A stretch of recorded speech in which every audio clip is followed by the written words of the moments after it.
नमस्कार दोस्तों, आज हम लोग शुरू करेंगे शीतल वासल गुफा यानी पल्लव काल की सबसे बेहतरीन गुफा के बारे में। शीतल वासल गुफा, हम गुफाओं का क्रम इस समय पढ़ रहे हैं। भारत में जितनी गुफाएं मिली हैं, जिनमें चित्र मिले, उस क्रम में आज हमारी गुफा है शीतल वासल की गुफाएं। तो हेडिंग हम लोग डाल लेंगे शीतल वासल की गुफाएं। शीतल वासल की गुफाएं, इसका टाइम पीरियड है 600 से 625 ईस्वी।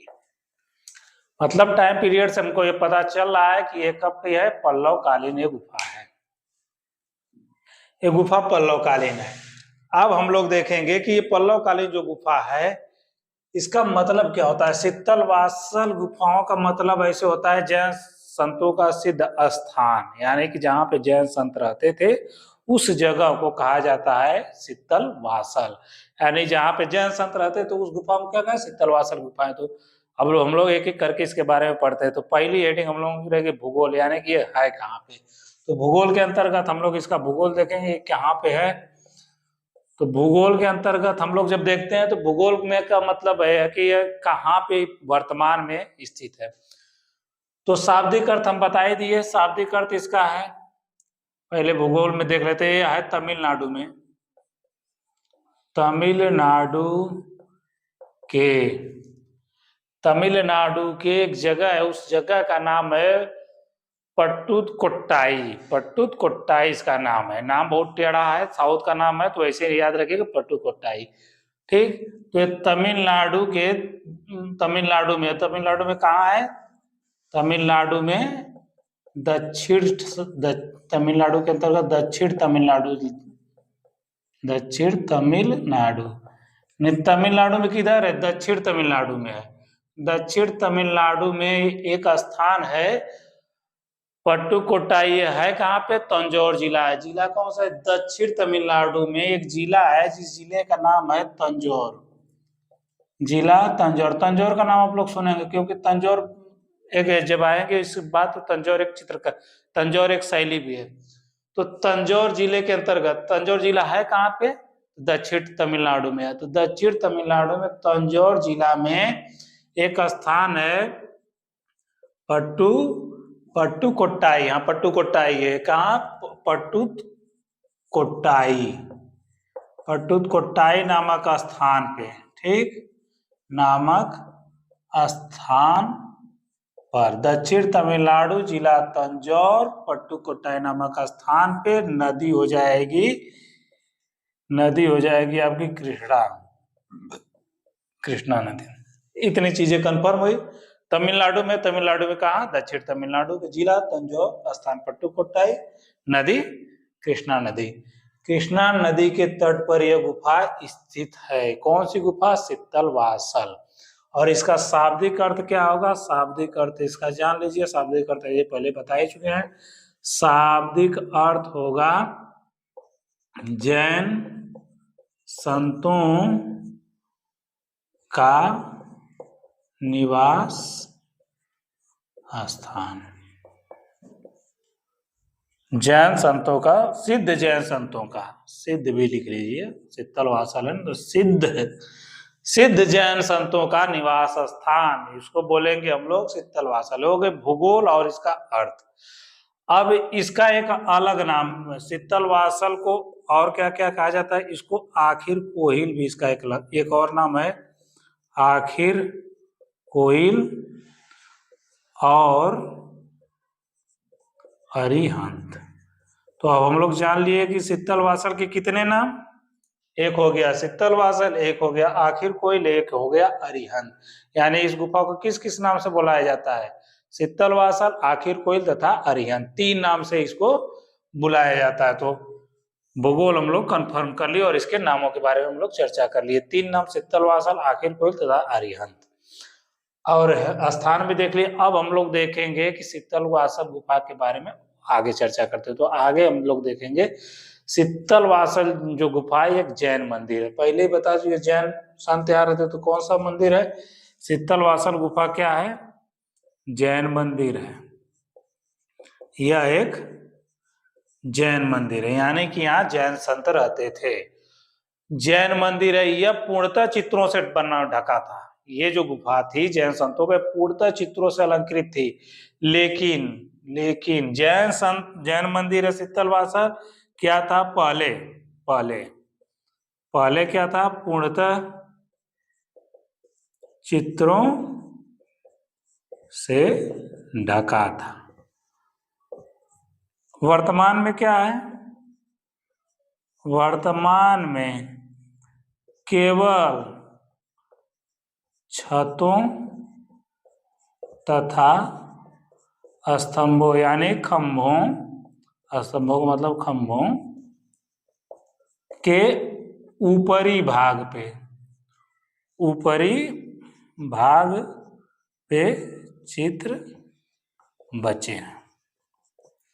तो शीतलवासल कैसी गुफा है, शीतलवासल गुफा जैन संतों की गुफा है। एक इसमें क्या था, इसमें पहले जब ये पल्लव काल में बनी तो उस समय ये गुफा पूर्णतः चित्रों से ढकी थी। लेकिन वर्तमान में धीरे धीरे समय गुजरा तो चित्र भी नष्ट हुए।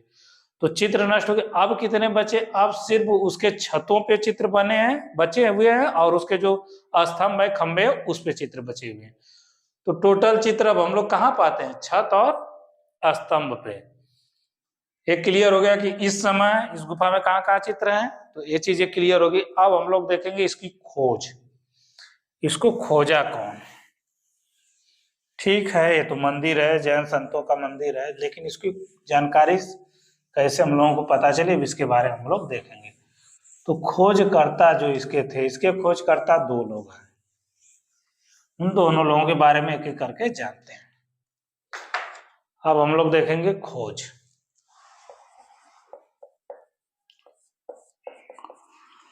खोज के अंतर्गत हम लोग देखते हैं 1934 ईस्वी में, 1934 ईस्वी में फ्रांस के यानी फ्रांसीसी शोधकर्ता थे, फ्रांस के रहने वाले थे शोधकर्ता, उनका नाम था द्रुविल।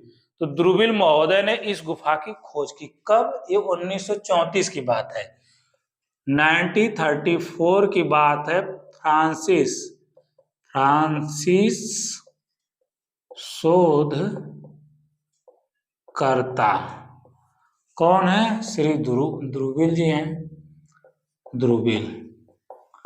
श्री द्रुविल जी क्या करते हैं, इस गुफा को खोज निकालते हैं। फ्रांसिस शोधकर्ता श्री द्रुविल जी इस गुफा को खोज निकालते हैं। किसको, शीतलवासल गुफा को खोज निकालते हैं। और अपनी पुस्तक में एक लिखते हैं, फ्रांसिस शोधकर्ता श्री द्रुविल जी इसको खोजते हैं 1934 में, और ये अपनी पुस्तक में लिखते हैं, अपनी पुस्तक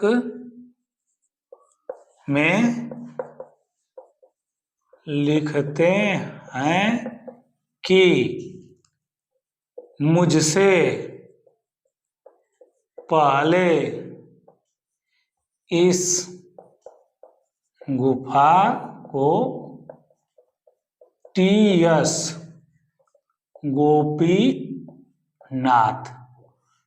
गोपीनाथ ने देखा था। बड़े ईमानदार व्यक्ति हैं। ये बता देते हैं कि इस गुफा को जो मैं 1934 में देख रहा हूं, मेरे देखने से पहले टी.एस. गोपीनाथ ने इस गुफा को देख लिया था। यानी कहीं ना कहीं इनको पता था, टी.एस. गोपीनाथ या कैसे भी, इस गुफा को हमसे पहले कौन खोज चुका है, टी.एस. गोपीनाथ।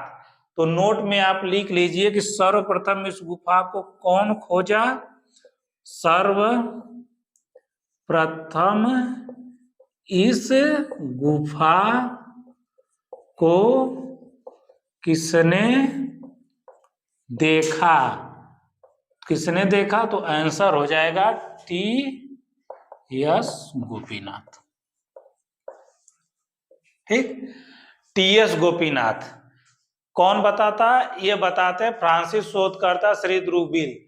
टी.एस. गोपीनाथ भी ये बात नहीं बताते कि मैं इस गुफा को देखा हूं। यानी कि टी.एस. गोपीनाथ का चर्चित करने वाले भी कौन व्यक्ति हैं, द्रुविल जी। ये बहुत ईमानदार व्यक्ति हैं, कि नहीं तो दूसरा रहता तो बताता है नहीं मैं ही खोजा हूं, लेकिन इन्होंने टी.एस. गोपीनाथ का भी नाम उजागर किया और अपना नाम तो उजागर किया है।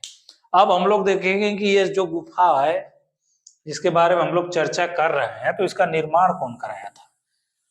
गुफा तो ऐसे बनी नहीं हुई, कोई निर्माण करता रहा होगा, तो निर्माण कौन किया, तो हम लोग देखेंगे इसके निर्माण करता।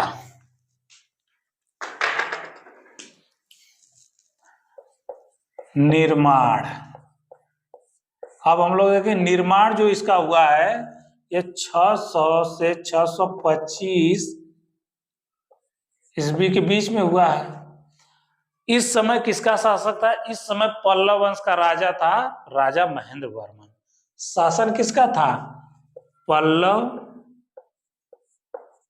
वंश का प्रतापी शासक कौन थे, राजा महेंद्र वर्मन। यानी कि राजा महेंद्र वर्मन ने इस गुफा को बनवाया था। किस गुफा को, शीतलवासल गुफा को राजा महेंद्र वर्मन ने बनाया था, जो कौन थे, जो पल्लव वंश के प्रतापी शासक थे। और यह गुफा पहले बता चुके पूर्णतः चित्रों से ढकी थी, पूर्णतः चित्रों से अलंकृत थी। यह गुफा पूर्णतः चित्रों से अलंकृत थी, लेकिन अब कहाँ है, अब जो चित्र पहले ही बता चुके, अब जो चित्र कहाँ बचे, छत और स्तंभों के ऊपरी भाग में। तो ये चीजें क्लियर होगी। निर्माण करता पल्लव वंश शासक राजा महेंद्र वर्मन, टाइम 600 से 625 ईस्वी के बीच में इसका निर्माण हुआ है। और सर पहले ये पूरे चित्रों से अलंकृत थे, लेकिन वर्तमान में क्या है, सिर्फ छतों और स्तंभों के ऊपरी भाग में चित्र बचे हुए हैं। तो जो चित्र बचे उसमें कुछ प्रमुख चित्रों के बारे में हम लोग चर्चा करें, तो चित्र देख लेते हैं। पहले तो पूर्णतः चित्रों से, लेकिन वर्तमान में कितने चित्र बचे हैं। तो इसके अंतर्गत हम लोग देखेंगे इसमें चित्र जो बचे, एक है कमल वन का आलेखन, यानी कमल का वन है, कमल वन का आलेखन, यानी कि कमल के वन का चित्रण है। कमल वन का आलेखन है, सरोवर में कमल है, अप्सराएं हैं, अर्धनारीश्वर का उत्कृष्ट चित्र है। तो हम लोग एक एक करके देखते हैं। कमल वन का आलेखन है, यानी कमल सबसे ज्यादा यहाँ बन रहे हैं, देख रहे हैं। उसके बाद दूसरे नंबर पे सरोवर में कमल, सरोवर में कमल। तीसरा फेमस चित्र है इसका अप्सराएं, अप्सराएं का चित्र और कहाँ मिला है, गुफा संख्या 17 किसका, अजंता का। कमल वन का आलेखन, सरोवर में कमल, अप्सराएं, और इसका सबसे प्रसिद्ध चित्र जो है आपका 3 नंबर हो गया, ये 2 नंबर हो गया, ये 1 नंबर हो गया। चौथा नंबर है अर्धनारीश्वर का चित्र, अर्धनारीश्वर का चित्र, अर्धनारीश्वर का चित्र। अर्धनारीश्वर किसको बोला जाता है, शिव जी को बोला जाता है। तो अर्धनारीश्वर का चित्र यह एक उत्कृष्ट चित्र है, और इस चित्र में शिव को शांत भाव में दिखाया गया है। अर्धनारीश्वर के चित्र में क्या किया गया है, शिव को शांत भाव में दिखाया गया है। वैसे भी जब नारी रहती है तो सब लोग शांति रहते हैं, तो यहाँ अर्धनारीश्वर जो है अपनी नारी के साथ है, तो शिव को शांत भाव में दिखाया गया है, यानी कि शंकर जी क्या है, शांत भाव में है। तो चित्र से ही अगर पूछेगा कि अर्धनारीश्वर में शिव को किस रूप में दिखाया गया है, तो नाम से कंफर्म है कि नारी है तो शांत रहेंगे, तो शांत हो गए। अब हम लोग देखेंगे इसकी विशेषताएं। इस गुफा की विशेषताएं क्या हैं, विशेषताएं बहुत ज्यादा नहीं है, लेकिन थोड़ा बहुत इसको जान लीजिए। इसकी जो विशेषताएं, इसी में सर्वप्रथम 2.25 चश्म के चेहरों का उपयोग किया गया। इसी गुफा में सर्वप्रथम 2.25 चश्म चेहरे का प्रयोग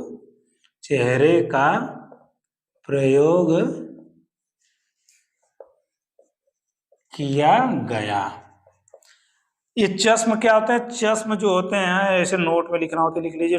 चश्म 7 प्रकार के होते हैं, चश्म 7 प्रकार के होते हैं। उस 7 प्रकार के होते हैं। और वो 7 प्रकार हम लोग जब कला की प्रविधि या विधियां पढ़ेंगे तो उसमें हम लोग इसकी चर्चा करेंगे। तो अभी फिलहाल में जान लीजिए चश्म 7 प्रकार के होते हैं। सर्वप्रथम पौने 2 चश्म, सर्वप्रथम पौने 2 चश्म के, फिर से मैं कह रहा हूं, सर्वप्रथम पौने 2 चश्म के चेहरे इसी गुफा में प्रयोग किए गए हैं। और यह क्या है? पल्लवकालीन विशेषता है। पल्लवकालीन चित्रों की विशेषता क्या है? विशेषता है पौने 2 चश्म के चेहरे।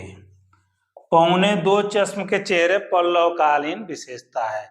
और उसके बाद हम लोग देखेंगे इसकी अन्य एक और विशेषता है, पहले ही बता चुके हैं कि इसके चित्रों के विषय क्या हैं। विषय जो हैं जैन धर्म से संबंधित, विषय जैन धर्म से संबंधित। ठीक,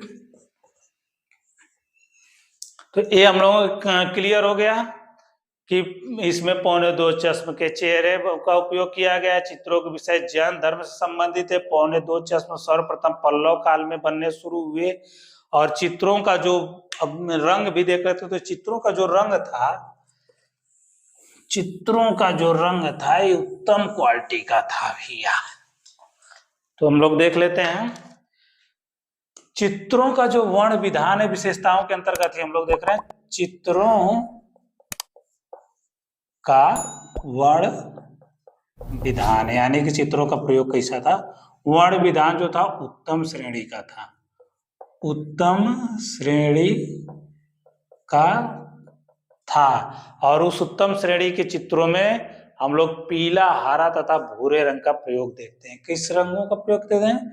पीला, हरा तथा भूरे रंगों का प्रयोग। तो हम लोग देख रहे हैं शीतल वासल में वर्ण विधान कैसा है? उत्तम है। उसमें पीला, हरा और भूरे रंगों का प्रयोग सबसे ज्यादा किया गया है। तो इस प्रकार हम लोग शीतल वासल गुफा को कंप्लीट किए। इससे ज्यादा शीतल वासल से क्वेश्चन नहीं बनते। तो आज हम लोगों का कंप्लीट हुआ शीतल वासल। अब हम लोग इसके बाद अगली गुफा पे चर्चा करेंगे अगले वीडियो में।